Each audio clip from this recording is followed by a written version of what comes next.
sudah menjadi tradisi di Aceh. Kalau ada anggota masyarakat yang akan melaksanakan pesta, selalu dilakukan secara bersama, ataupun saling bantu-membantu, yang dilakukan secara sukarela, baik dari pemuda, ibu-ibu, dan bapak-bapak.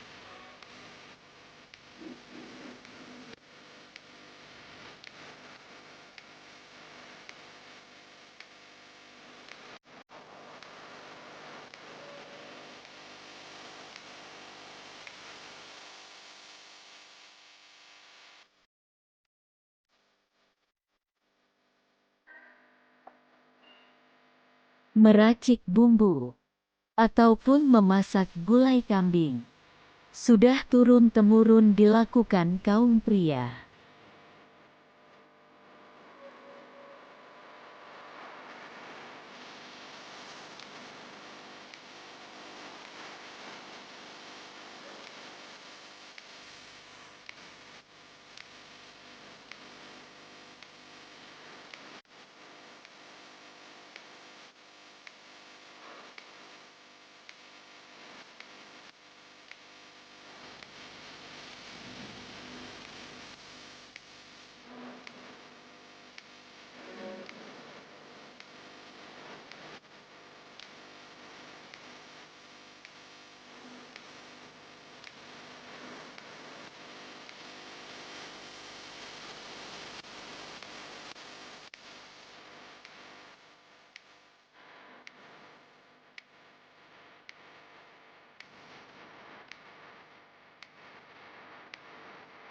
Sambil kerja, para undangan bisa saling bercerita dengan canda dan tawa, sambil menikmati minuman teh atau kopi.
Setelah nasi dan gulai dihidangkan, para undangan bisa makan bersama dengan penuh kekeluargaan.